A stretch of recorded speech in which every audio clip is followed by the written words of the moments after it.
예레미야 33장 1절에서 9절까지 말씀을 제가 봉독하겠습니다. 예레미야가 아직 시위대 뜰에 갇혀 있을 때에 여호와의 말씀이 그에게 두 번째로 임하니라. 이르시되 이를 행하시는 여호와, 그것을 만들며 성취하시는 여호와, 그의 이름을 여호와라 하는 이가 이와 같이 이르시도다. 너는 내게 부르짖으라. 내가 내게 응답하겠고 내가 알지 못하는 크고 은밀한 일을 내게 보이리라. 이스라엘의 하나님 여호와께서 말씀하시니라. 무리가 이 성읍의 가옥과 유대 왕궁을 헐어서 갈대인의 참호와 칼을 대항하여 싸우려 하였으나 내가 나의 노여움과 분함으로 그들을 죽이고 그들의 시체로 이 성을 채우게 하였나니, 이는 그들의 모든 악행으로 말미암아 나의 얼굴을 가리어 이 성을 돌아보지 아니하였음이라. 그러나 보라, 내가 이 성읍을 치료하며 고쳐 낫게 하고 평안과 진실이 풍성함을 그들에게 나타낼 것이며, 내가 유다의 포로와 이스라엘의 포로를 돌아오게 하여 그들을 처음과 같이 세울 것이며, 내가 그들을 내게 범한 그 모든 죄악에서 정하게 하며 그들이 내게 범하며 행한 모든 죄악을 사할 것이라. 이 성읍이 세계 열방 앞에서 나의 기쁜 이름이 될 것이며 찬송과 영광이 될 것이요, 그들은 내가 이 백성에게 베푼 모든 복을 들을 것이요, 내가 이 성읍에 베푼 모든 복과 모든 평안으로 말미암아 두려워하며 떨리라. 아멘. 엉킨 실타래를 풀어본 적이 있습니까? 실을 하나씩 풀어보다 보면 처음에는 풀릴 것 같아요. 그래서 한 올 한 올 뽑아도 보고 구멍 사이로 빼도 보고 실을 하나 끊어도 보고 하다 보면 어떻게 되던가요? 점점 더 엉켜가지고 나중에는 방바닥에 집어 던지면서 열만 받아요. 안 풀려요. 안 풀려. 한번 꼬여진 이 실뭉치는 쉽게 풀려지지가 않는 것입니다. 살다 보면 이렇게 엉킨 실타래 같은 인생이다라고 생각이 들 때가 있어요. 뭔가를 풀어보려고 하지만 인생이 더 꼬이는 것 같고 더 엉키는 것 같은 절망감만 찾아올 때가 있어요. 이런 비비 꼬인 인생을 생각하면 또 성도들 가운데 이런 생각을 또 해요. 야, 이게 과연 기도한다고 될까? 기도한다고 될까? 이렇게 생각하는 분들이 더러 계세요. 야, 이렇게 복잡한 일을 과연 하나님이 과연 풀어내실까? 이런 마음이 든다고요. 내 처지가 이 모양인데 뭐 될까 그것이? 이런 마음이 자꾸 들어요. 그러나 중요한 사실은 하나님은 못하실 일이 없다는 거죠. 우리 하나님은 능치 못함이 없는 하나님이심을 믿으시기 바랍니다. 사실 오늘 본문에서 예레미야도 그의 상황이 마치 이와 같아요. 예레미야는 선지자죠. 그의 상황이 어떠한지 오늘 1절에서는 이렇게 말씀하고 있어요. 예레미야가 아직 시위대 뜰에 갇혀 있을 때에 여호와의 말씀이 그에게 두 번째로 임하니라. 이르시되, 선지자로서 이것이 얼마나 절망스러운 시대인지 한번 생각해 보세요. 하나님의 말씀을 대언하는 선지자는 구약의 선지자는 자기 말이 아니에요. 하나님이 시키는 말을 하는 거예요. 그런데 하나님이 주시는 말을 하는데도 그 말을 했다고 지금 시위대 뜰에 갇혀 있는 것입니다. 예레미야는요, 폭행도 당했어요. 그리고 수많은 사람들로부터 협박을 받고 있어요. 그리고 정말 그 몸이 지금은 시위대 뜰에 갇혀 있는 절망스러운 상황이죠. 어찌 보면 예레미야의 지금의 삶이 꼬여 있는 것 같아요. 실타래처럼. 과연 이것이 과연 풀릴까요? 오늘 우리에게 주어진 본문을 통해 이렇게 도무지 풀릴 것 같지 않은 인생의 문제를 할지라도 이것이 어떻게 풀려져야 하는지 오늘 말씀을 통해 생각해 보려고 합니다. 오늘 말씀을 통해 주는 첫 번째 교훈은 하늘이 열려 있으면 돼요. 하늘이 열려 있으면 되는 것입니다. 오늘 본문 1절에서도 예레미야 상황을 다시 한번 생각해 보면 자, 겉으로 볼 때는 그의 힘으로 그의 능력으로 12대 뜰에서 갇혀있는 그가 풀려 나올 것을 기대하기가 어렵죠. 감옥에 갇혀 있다는 것은 그의 모든 사방이 다 둘러싸여 있다는 거예요. 그리고 그를 위협하는 사람들이 있으니까 정말 언제 죽을지 모르는 상황이 될 수 있다는 것입니다. 그런 예레미야의 말을 누구 한 사람 귀담아 듣는 사람이 없고 예레미야를 좋아하는 사람이 그 주변에는 없는 것처럼 보여요. 몸도 마음도 꽉 막힌 것처럼 그렇게 보이는 예레미야. 근데 중요한 사실은 오늘 본문은 분명 예레미야에게 위기의 상황이지만 오늘 1절 말씀을 잘 보면 위기의 상황으로 느껴지지가 않아요. 분명 얽혀진 실타래처럼 꼬여있는 것처럼 보이지만 오늘 1절 말씀을 잘 보아도 1절 말씀에 희망이 있어요. 희망이. 다시 한번 1절 말씀을 보면 예레미야가 아직 12대 뜰에 갇혀 있을 때에 여호와의 말씀이 그에게 두 번째로 임하니라. 아멘. 오늘 말씀에 뜰에 갇혔다는 것은 절망이죠. 그러나 한번 잘 생각해 보세요. 오늘 1절 말씀에서 갇혔다는 것과 전혀 반대되는 우리에게 희망을 주는 아주 중요한 단어가 있어요. 그게 뭔지 아세요? 임하니라. 임하니라. 무엇이 임했습니까? 여호와의 말씀, 하나님의 말씀이 임한 것입니다. 그러면 사방은 막혀 있지만 예레미야에게 어디가 뚫려 있는 거예요? 위가 뚫려 있는 거예요. 하늘이 뚫려 있는 것입니다. 하나님의 말씀이 여전히 예레미야에게 임하고 있는 것입니다. 우리의 인생도 마찬가지예요. 아무리 앞이 캄캄하다 할지라도 내 인생의 사방이 다 가로막힌 것처럼 느껴진다 할지라도 위만 열려 있으면 되는 거예요. 네? 하늘문이 열려 있으면 되는 줄로 믿으시기 바랍니다. 오늘 1절 말씀에 여호와의 말씀이 그에게 두 번째로 임하니라. 할렐루야예요. 할렐루야. 그죠? 막혀 있어도 그의 몸이 갇혀 있어도 하나님의 말씀이 먼저 첫 번째로 임했던 말씀이 있는데 또 두 번째로 거기에서 임하고 있다면 할렐루야죠. 우리도 마찬가지예요. 우리 인생에 아무리 우겨싸임을 당하고 내 삶에 도무지 내 스스로 풀어낼 수 없는 고통과 아픔이 있다 할지라도 여러분 잘 한번 기억해 보세요. 하늘이 열려 있는지. 하늘만 열려 있으면 되는 것입니다. 하늘만. 위로 열려 있어야 된다고요. 하나님의 말씀이 은혜의 말씀으로 내게 주어지고 있다면 절망할 수 없어요. 아무리 절망스러운 상황이라도. 진짜 절망은 뭔지 아세요? 일도 잘 돼요. 자녀들도 잘하고 밥맛도 좋고 몸도 건강하고 다 좋아요.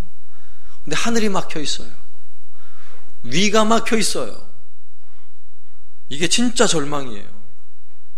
위로부터 임하는 하나님의 말씀에 은혜가 없이 사는 성도, 불행한 일이죠. 불행한 일. 하나님의 말씀이 나에게 영의 양식이 되어야 하는데 더 이상 은혜의 말씀이 내게 임하지 않고 있다고 생각해 보세요. 영혼이 마르는 거예요. 음식은 3일만 굶어도 벌써 눈이 쑥 들어가고 볼이 쏙 들어가고 체중이 빠지죠. 그러면 벌써 사람들이 무슨 일이 있어요? 어디 아파요? 반응이 나오잖아요. 영적인 것도 마찬가지인 거예요.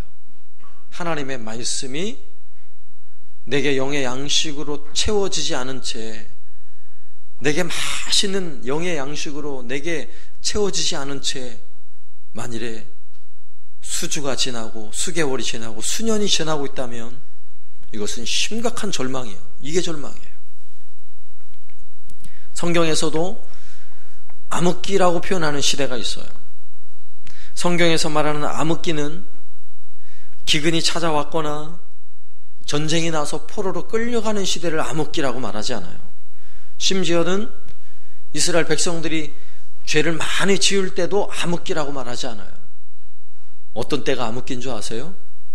하나님의 말씀이 없을 때를 암흑기라고 말해요. 그들이 죄 가운데 있다 할지라도 어떤 선지자를 통해 하나님의 말씀을 대언하고 있다면 그때는 암흑기가 아닌 거예요. 여전히 희망이 있는 거예요. 왜? 하늘문이 아직 열려 있으니까. 그러나 하늘문을 열고 닫는 주권이 하나님에게 있는데 하늘문이 딱 닫혔다고 생각해 보세요. 더 이상 하나님의 말씀이 영의 양식으로 주어지지 않고 있다고 한번 생각해 보세요. 그러면 하나님의 백성은 그때가 가장 절망스러운 시대인 거예요. 그때가 암흑기라고요. 암흑기. 그러므로 하늘이 열려 있어야 하는 것입니다. 끊임없이 하나님의 음성이 우리에게 은혜의 말씀으로, 능력의 말씀으로 들려져야 하는 것입니다. 아모스 8장 12절 말씀에 이런 말씀이 있어요. 주 여호와의 말씀이니라. 보라, 날이 이를지라. 내가 기근을 땅에 보내리니 양식이 없어 주림이 아니며 물이 없어 가람이 아니요 여호와의 말씀을 듣지 못한 기갈이라. 성경이 가르쳐주는 암흑기라고요.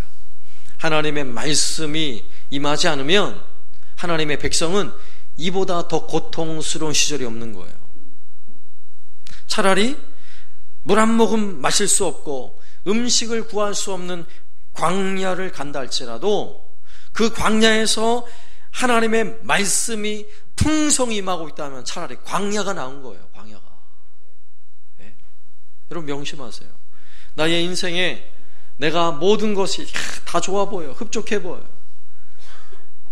그러나 말씀의 양식이 내게 채워지지 않고 있다면 그건 불행한 거예요. 차라리 광야로 들어가세요. 아무것도 없는 광야로 들어가서 하나님의 말씀의 양식을 받아 누리세요. 그것이 살 길이에요. 내가 먹는 음식으로 만족하고 내 눈에 보이는 것으로 내 삶을 채우려고 하면 아무리 채워보세요. 채워지나 고통만 더할 뿐이에요. 절망만 쌓일 것입니다. 그러므로 오늘 예배하는 이 시간, 특별히 하나님의 말씀을 듣는 이 시간, 하나님의 말씀으로 이 자리에 있는 저와 여러분에게 부어주시는 영의 양식이 차고 넘쳐나고 흐르는 그런 은혜가 있기를 주의 이름으로 축원합니다. 제주도의 해녀들이 정말 행복한 게 뭔지 아세요? 제주도의 해녀들 바다에 들어가서 싱싱한 해산물을 따면 그 해산물이 고가에 팔리잖아요. 돈을 많이 벌죠. 그것이 좋을 것 같죠. 돈을 많이 버는 게. 그런데 제주도 해녀들이 하는 말은요, 그들이 즐거움은 그게 즐거움이 아니래요. 그 싱싱한 해산물을 캐서 올라온 해녀들끼리 그걸로 회도 썰어 먹고 같이 모여서 된장도 끓여 먹고 찌개도 끓여 먹고 이러면서 서로 그 싱싱한 해산물을 우리가 같이 나누며 행복하게 지낼 수 있다는 것이 진짜 행복하다는 거예요. 이게 제주도 해녀들의 특권이에요. 설교자의 특권이 뭔지 아세요?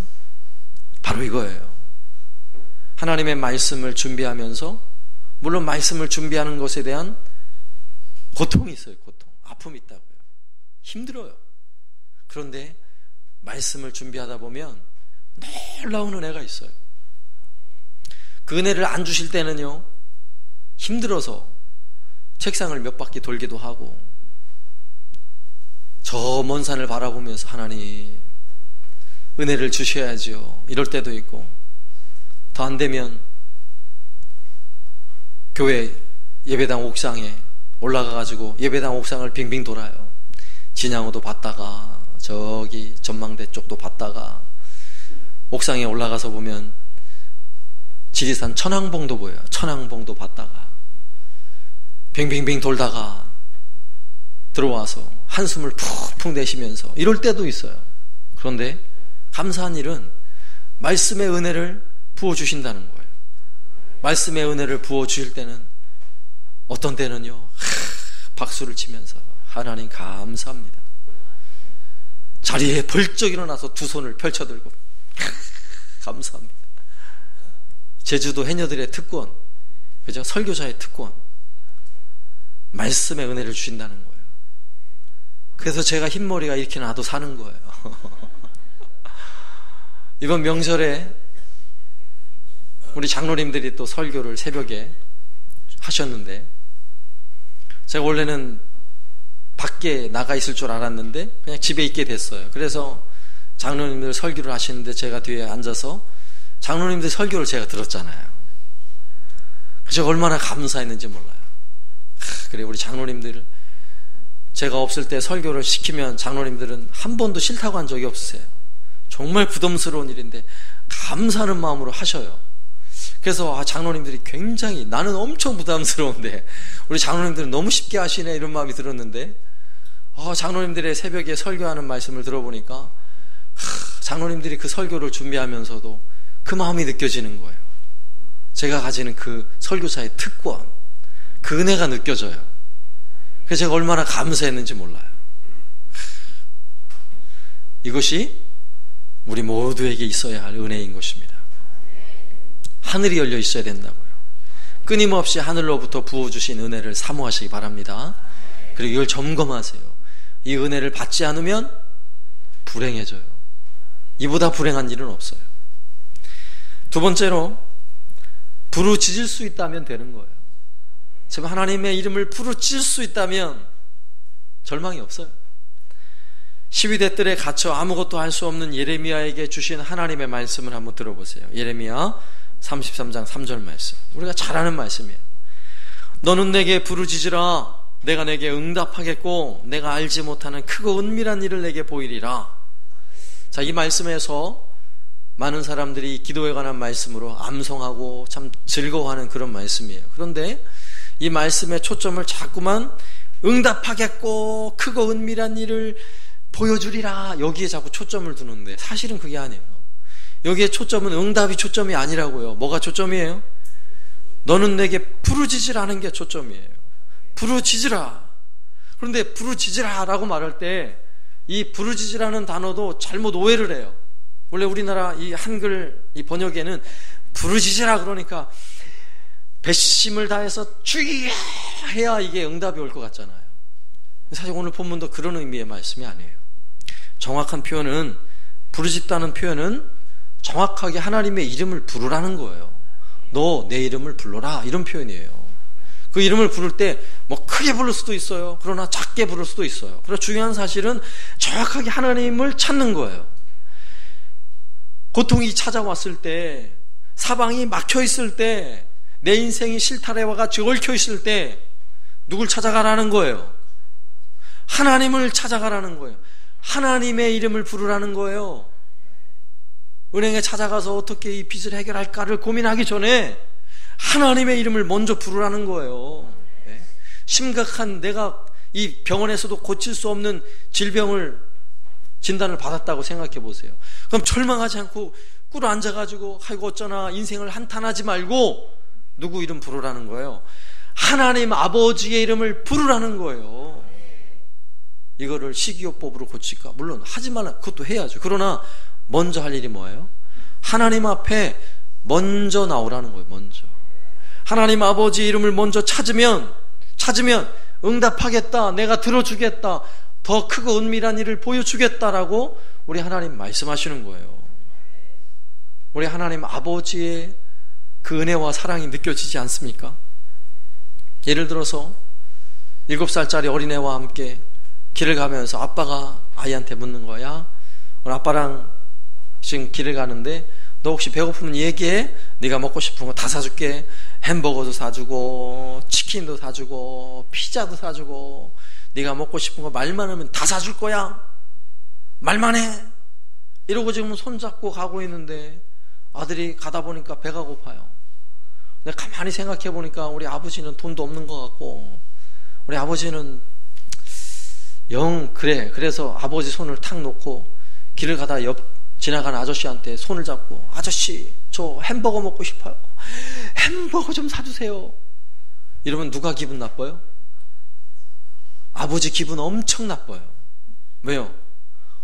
지 아버지가 있는데 내가 나한테 얘기하라 그랬는데 나한테 얘기 안 하고 엉뚱한 아저씨한테 가가지고 햄버거 사달라고 하면 말이 돼요? 하나님 아버지 마음이요. 너는 내게 부르짖으라. 이 부르짖으라는 말이요. 큰 소리로 하라는 말이 아니에요. 나를 찾아오라는 거예요. 우리 하나님께서 나를 찾아와라. 그러니 우리 인생에 어떤 절망이 있다 할지라도 내가 하나님 아버지의 이름을 부를 수 있다면 절망할 이유가 없는 것입니다. 하늘문이 열려서 하나님의 음성을 듣는 사람에게 나타나는 반응이 바로 이거예요. 하나님을 찾아간다는 거예요. 아버지의 이름을 부르게 되어 있다는 것입니다. 하나님은 우리 아버지세요. 오늘 본문에서 시위대 뜰에 갇혀있는 예레미야의 아버지시고, 여러분의 가정에서 누구에게 말조차 할 수 없는 그런 아픔이 있는 여러분의 가정의 바로 아버지시고, 내가 병원에서 고칠 수 없는 병을 가지고 산다면 그 병을 고치실 수 있는 아버지시고, 내가 감당할 수 없는 빚 때문에 내가 고민하고 있다면 그 빚도 얼마든지 갚아주실 수 있는 우리 아버지세요. 안 믿어지세요? 안 믿어지시냐고요. 그 하나님이 우리 하나님, 우리 아버지세요. 네? 그래서 그 하나님은 우리에게 말씀하는 거예요. 너 내게 부르짖으라. 너 내 이름을 불러 나를 찾아봐. 내가 응답해 줄게. 이렇게 말씀하시는 거예요. 그래서 우리가 절망 중에 있더라도 하나님 아버지의 이름을 정확히 부를 수만 있다면 여러분 절망 아니에요. 절망 아니에요. 아까 얘기했잖아요. 배고픈 7살짜리 아들이 아무리 배가 고파도 아버지의 이름을 부를 줄만 알면 배고픈 거 아니에요. 언제든지 부르기만 하면 되잖아요. 뭐가 걱정이에요? 하나님은 정말 우리 아버지세요. 예레미야 시위대 뜰에 갇혀있는 예레미야의 모든 형편과 처지 우리 하나님 너무나 잘 아세요. 아니 우리 하나님은 사실 예레미야에게 굳이 이런 말 하지 않고도 그 시위대 뜰에서 건져낼 수 있는 하나님이세요. 그러나 너 내게 부르짖으라고 말씀하시면 하나님 어떻게 하시겠다는 거예요? 네가 기도해야, 나를 찾아야 내가 너를 살려줄게 라고 말씀하시는 거예요. 그러나 하나님 부르짖지 않으면, 하나님을 찾지 않으면 하나님도 일하지 않겠다는 것입니다. 요즘 우리가 살고 있는 시대는 이성주의, 합리주의 시대예요. 과학 문명이 지배하는 시대. 이런 시대에 지금 제가 드리는 이런 말은 미신처럼 뭐 그런 게 어디 있어요. 자꾸만 이렇게 받아들여요. 아니 그냥 아멘 했다가도 에휴 뭐 그건요 그렇죠, 하나님 못하실 리 없지요, 이러고는 또 자기 하나님 아버지를 평상시 생각하지 않고 자꾸 옆집 아저씨 찾아간다니까요. 그러지 마시고 하나님 아버지를 부르세요. 그러면 될 줄로 믿습니다. 세상이 말하는 소리에 자꾸만 속지 마시라고요. 세상은 우리를 향해 이렇게 말해요. 절망하는 사람, 연약한 사람, 넘어지는 사람에게 우리는 할 수 있어요, 하면 됩니다, 할 수 있다, 이렇게 이야기를 해요. 할 수 있다는 맘만 가지고 일어서면 됩니다. 안 돼요. 안 돼. 내가 할 수 있다, 할 수 있다고 하면 될 것 같죠? 안 돼요. 능력 주시는 자, 그 하나님이 우리 아버지셔야 그게 되는 거예요. 그 하나님 아버지를 찾으면 되는 거예요. 그러나 찾지 않으면 안 되는 거예요.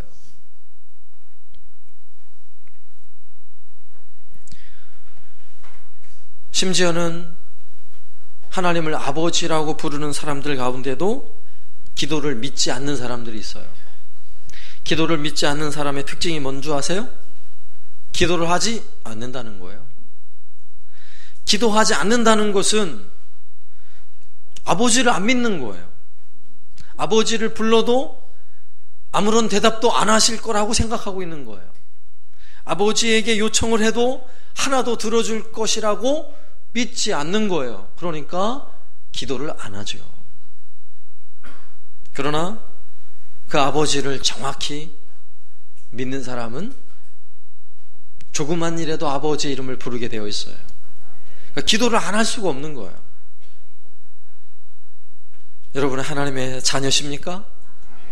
그럼 하나님 아버지를 부르세요. 하나님 아버지를 부르면 그때부터 될 줄로 믿습니다. 알겠죠? 내가 하는 게 아니에요. 아버지를 부르시라고요. 세 번째로, 그리고 나서는 하나님께서 일하시도록 기다리시면 돼요. 믿습니까? 이게 쉬운 것 같지만 참 쉽지가 않아요. 기도했다면 하나님께서 나를 위해 하실 일을 여러분 기대하셔야 돼요. 오늘 2절 말씀에 정확히 3번 반복되는 단어를 한번 들어보세요. 어떤 단어인지. 2절 말씀에 이를 행하시는 여호와, 그것을 만들어 성취하시는 여호와, 그 이름을 여호와라 하는 이가 이와 같이 이르시도다. 아멘. 3번 반복된 단어가 무엇인가요? 여호와. 여호와는 하나님의 이름이에요. 하나님의 이름 가운데서도 가장 거룩한 이름이 바로 여호와예요. 여호와. 여호와라는 이름은 함부로 부를 수가 없어요. 구약에서는. 유대인들은, 이스라엘 백성들은 여호와 이 말을요 아무도 부르지 않았어요. 감히. 왜? 너무나 거룩한 이름이라서. 성경에 이 이름이 수도 없이 기록되어져 있는데 이 이름을, 성경을 읽다가 여호와라는 단어가 나오면 이 이름은 너무나 거룩하고 이 이름은 너무나 강력해서 죄인된 우리의 입술로 어떻게 이 이름을 부르랴, 이런 마음을 가지고 여호와라고 부르지 않고 아도니아 이렇게 불렀어요. 아도니아는 주님 이런 말이에요. 주님. 왜 이렇게 불렀을까요? 그 이름이 너무나 거룩한 이름이라서. 그래서 정확하게 여호와라는 이름을 분명 주셨는데 이 이름이 여호와인지 야훼인지 정확히 몰라요. 발음이 정확히 어떻게 되는지 지금도 이스라엘 사람들은 모르고 온 세계 사람이 아무도 몰라요. 그 이름을. 그러나 그냥 우리는 편의상 여호와라고 추측을 하는 거예요. 근데 그 이름이 여호와. 그렇다면 여호와라는 그 이름이 얼마나 능력이 많으시고 얼마나 강력한지 여러분 느껴지세요? 여호와라는 이름에 오늘 보세요. 뭐라고 그 이름을 수식하고 있는지. 이를 행하시는 여호와, 그것을 만들어 성취하는 여호와. 여기서 이 표현은요 더 정확히 말하면 창조하시는 여호와라는 거예요. 모든 일을 만드시고 새롭게 지으시는 여호와라는 것입니다. 모든 것을 새롭게 만드시는 여호와 하나님이시라면 그 하나님이 못하실 일이 뭐가 있겠어요? 유치부 아이들도 다 외우는 말씀, 창세기 1장 1절. 태초에 하나님이 천지를 창조하시니라. 온 세상 우주 만물을 창조하시는 하나님이시라면 그 하나님은 능력의 하나님이신 것입니다. 그 하나님의 이름은 대단한 이름이에요. 그러면 그 하나님이 행하실 일을 여러분 한번 기대해 보세요. 그 하나님이 어떤 일을 행하실지. 간혹 어려운 형편에 있는 교회 목사님들 더러 계셨어요. 우리 주변에도 시골에 정말 어렵게 목회하시는 목사님들 참 많이 계시는데, 또 선교지에 나가서 선교 활동을 하시는 분들도 선교지에서 일하려면 선교 헌금이 필요하죠. 그런데 어떤 분은 정말 하나님만 의지해요. 하나님만 의지해서 자기 형편이 분명 어렵다는 것을 본인도 알고 다 알죠. 그런데 누구에게 도와달라는 이야기를 안 해요. 기도만 해요. 하나님 아시죠? 기도만 해요. 하나님 그 기도를 들어주실까요? 들어주실까요? 하나님 들어주세요. 그 기도 들어주세요. 그리고 또 반대로 어떤 분은, 물론 그분도 기도하겠죠. 근데 기도하고 나서 계좌번호를 쫙 뿌려요. 성금해달라고. 문자로 그냥 온 전국 방방곡곡에 보내달라고, 제 형편이 이렇습니다. 보내요. 누가 그 일을 하실까요? 과연 내가 하는 거예요? 하나님 하시는 거예요? 계좌를 뿌리는 건 내가 하는 거죠. 여기다 보내달라고. 그죠? 우리는 더 하나님을 믿어야 돼요. 더 하나님을. 그 하나님 어떻게 믿느냐? 정말 기도만 하시면, 그리고 기도하면 그 하나님이 얼마든지 그 일을 이루실 수 있는 분이라는 사실을 믿어야 돼요. 정확하게. 그러면 기도한 사람은 하나님께서 행하실 일을 기다리는 사람이에요. 기다리는 사람. 이게 진짜 믿음 아니겠어요? 우리 하나님은 우리의 모든 질병을 고쳐주실 줄로 믿습니다. 우리의 모든 문제도 해결하신 분임을 믿으시기 바랍니다. 우리의 모든 죄와 허물을 씻으시는 분임을 믿으시기 바랍니다. 얼마든지 우리를 복되게 하시고 우리를 영광스럽게 하시고 우리의 삶을 평안케 하시는 하나님이심을 믿으시기 바랍니다. 오늘 보세요. 6절부터 8절까지 말씀, 바로 그 말이에요. 지금 제가 말씀드린 그 말이 이렇게 성경은 기록하고 있어요. 그러나 보라, 내가 이 성읍을 치료하며 고쳐 낫게 하고 평안과 진실이 풍성함을 그들에게 나타낼 것이며, 내가 유다의 포로와 이스라엘의 포로를 돌아오게 하여 그들을 처음과 같이 세울 것이며, 내가 그들을 내가 범한 그 모든 죄악에서 정하게 하며 그들이 내게 범하며 행한 모든 죄악을 사할 것이라. 이스라엘 백성이 스스로 할 수 있는 일이 사실은 없어요. 다 하나님이 해주셔야 할 일이에요. 그런데 성경은 정확하게 하나님께서 그 일을 해주겠다고 말씀하고 계시는 거예요. 우리 하나님 바로 그런 하나님이세요. 그렇다면 오늘 이 시간, 오늘 말씀을 들으며 적어도 이 자리에는 믿음 없는 분들이 없잖아요. 성경에 나와 있는 하나님이 행하신 모든 일들을 안 믿는 분 계세요?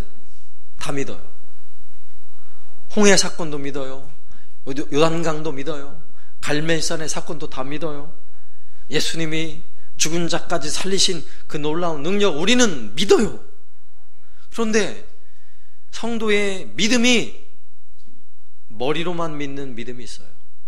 머리로는 다 믿어져요. 아멘. 다 믿어져요. 성경의 그 어떤 말씀도 저는 아멘입니다. 다 믿어요. 그런데 삶에선 믿지 않아요.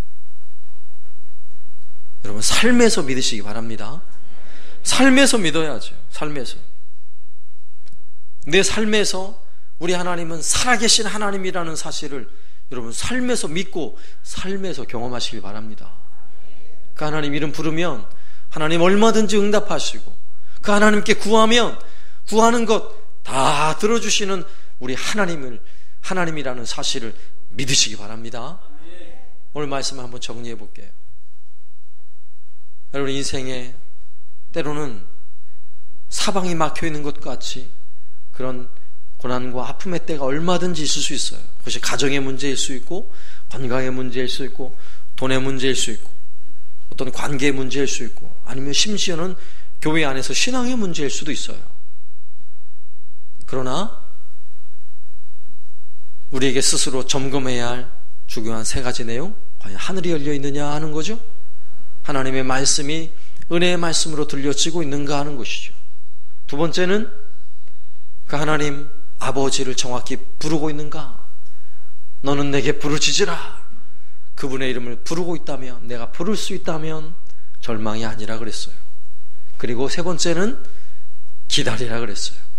하나님은 반드시 이루시는 하나님, 성취하시는 하나님이심을 믿고 기다리는 저와 여러분에게 살아계신 하나님, 능력의 하나님, 성취하시는 그 하나님의 기적과 그 은혜를 경험하는 저와 여러분 되시기를 살아계신 예수님의 이름으로 축원합니다. 아멘.